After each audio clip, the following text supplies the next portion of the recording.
Hi, welcome back to Treasure's Delight. Not so long ago, I had I did a video, and it was a video of a book, a very old book that I had that I picked up really, really cheap, and it had a lot of women, health stuff, and if you're going through grief, divorce, several things that women go through. So I told you that I'd bring something different. So I did a video on grief. And now I found that this is a topic very close to my heart. Not getting into detail, but siblings. So I'm going to share this with you. So I thought this was very, very important to talk about. You shared parent genes, history, sometimes a bedroom and clothes. You've been friends and rivals, conspirators and mortal enemies. There are times when you feel as close as Siamese twins, as distant as strangers. You can provoke in one another the most profound love, the most virulent hate. If you're a sibling, someone's sister, you are in one of the most complex relationships known to human beings. It's I can't stand you. I hate your guts. I love you. You're a part of me, says Adele Farber, co-author, with Elaine Maslish, of Siblings Without Rivalry and Between Brothers and Sisters. It can be a volatile beyond relationship.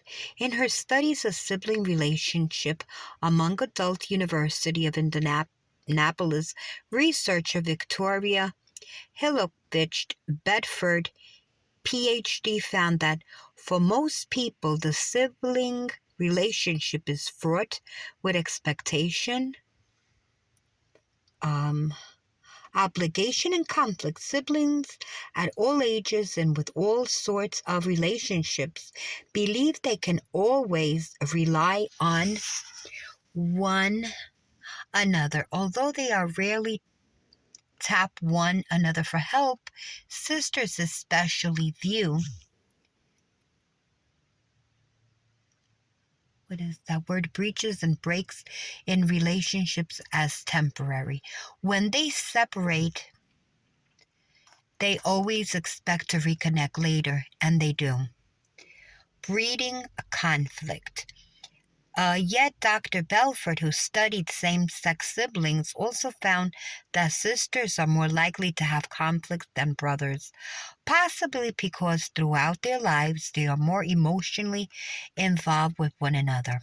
Intimacy breeds conflict, she says, with few expectations. Siblinghood, not only sisterhood, seems to breed conflict. People carry scars from their siblings' relationships, says Farber, who conducts sibling rivalry workshops for parents across the country. They are deep hurts that siblings are able to inflict. I was the ugly sister. She was the beauty.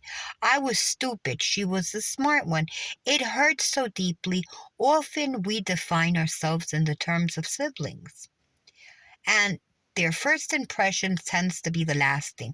We hold on to them and the rivalries of our childhood well into adulthood. In the workshop I do around the country, says Farber, I tell everyone in the audience to close their eyes. Then I ask, how many of you still have some vestige of sibling rivalry that persists? The hands slowly, cautiously go up. Then I tell them to open their eyes and look around. They gasp. There are so many hands up, so many people admitting to the secret they hesitated to share, even with their eyes closed. Time creates new wounds. Sips who as children fought over who sat in the front seat and who mom liked best. In adulthood, wrangle over who makes more money, whose kids are smart, who's going to take care of mom. In Dr. Bedford's studies, she found the sisters tend to become embroiled in conflict over inheritance. Sips also cross boundaries no one else dares to cross. You will resurrect the most embarrassing moments of each other's life at the most inopportune times. You will remind each other of who you are and who you used to be, a jerk, a pig, a selfish brat. While you fail to see who you have become, you regard no aspect of each other's lives as beyond your right to scrutinize and criticize. My sister is incredibly tactless, says Karen Spaulding, 48, of her 54-year-old big sister. I've learned over the years not to take it personally. One time I showed up at her beach house wearing walking sandals. She says, "What are those orthopedic old lady sandals you're wearing?" I burst out laughing. I think she wears old ladies' clothes, but I wouldn't dream of saying anything. But when we were younger, that kind of thing would make me cry. Although there's some research evidence that sibling relationship does get better as we get older, sometimes even time and reality can change long held impressions. Dr. Bedford recalls rushing to the home of a woman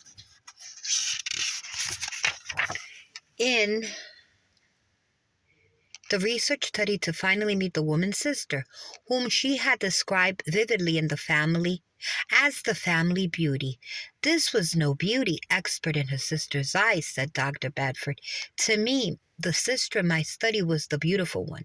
She had a sparkle in her eye. She was interesting. She had untold talents and approached life with fantastic joy. Her sister was a dull, uninterested, formerly pretty person. The roots of rivalry. It's not hard to track down the roots of sibling rivalry. It all goes down back to the beginning, having to share mom and dad's love with each other, says Barbara. On the last plane ride I took, I observed a mother with a baby about 6 or 7 months old and a 3-year-old boy who was obviously still needful of his mother's attention. The mother was completely absorbed in her baby, singing to him, making him laugh. It was so sweet to watch the quality of loving between them, but the look on the face of the 3-year-old, it was, "How can you do this? You're my mother." Even if your parents were sensitive to your feelings and took judici- judicious efforts to treat everyone in the family equally, siblings may still regard one another as rivals. To a child, writes Barber, a sibling is a robber of time, a stealer of songs, stories, and smiles for you alone. You don't need parents to foster it, says Farber. In fact, it's my personal theory that people get married because the vows to forsake all other means you're mine. It's what I wanted all my life, a human being that's mine alone. But it's not just the initial rivalry and the scars we bear from childhood that stand between us and friendships with a sibling.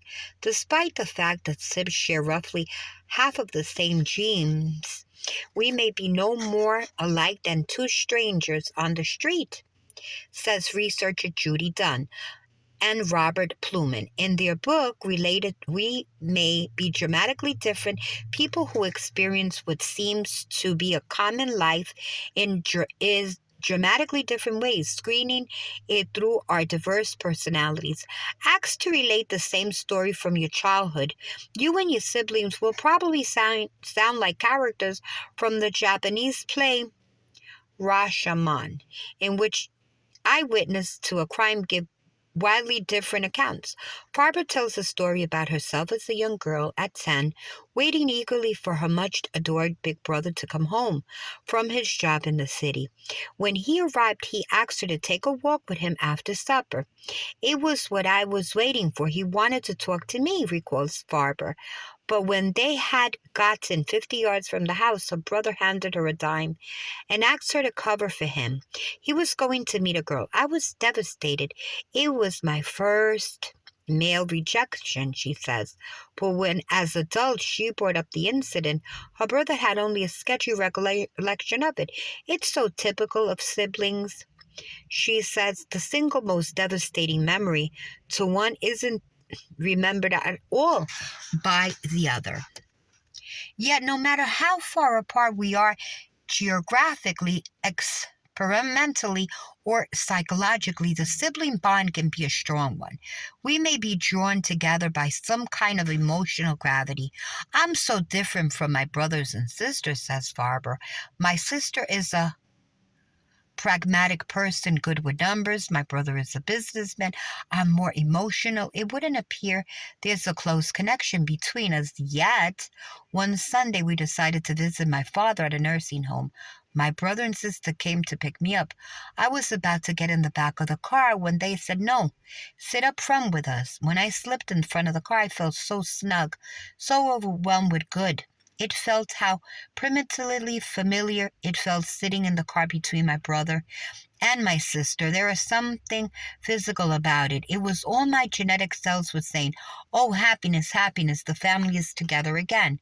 In her research, Dr. Bedford discovered a few events that seem to help patch up some sibling relationship gone awry. Aging, she says, is a leveler.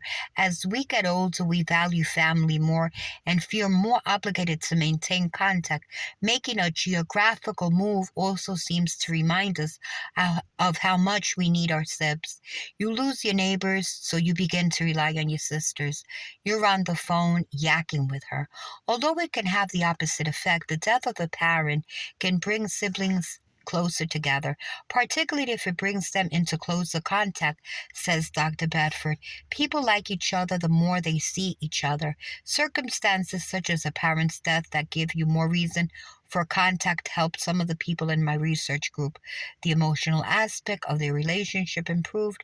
Often, what's not so great about a relationship in the past fades away as interacting helps you make more contact with the present. Of course, she says close contact can also resurrect all hurts. The former child may be hiding all the time, waiting to sabotage you. She says, if time hasn't healed those wounds, says Dr. Farber, you have two choices. You can bury them for the sake of your relationship or talk out your problems with your sib. Some sibs have to have that long, heartfelt talk, says Farber. I never hated you. I felt jealous. I thought you hated me. That's why I did it. That's why I did what I did. You laugh, cry, and then suddenly you're on a new footing. So, excuse me. I'm coughing. I'm going through allergies. So that's basically it. And this comes from this book, The Women's Encyclopedia of Health and Emotional Healing. Like I always say, stay blessed, stay kind, and pray for one another. Until next time, catch you later. Oh, and if you haven't subscribed, take a moment, touch the bell, subscribe, like, share, and comment, and God bless you all. I hope this was a help.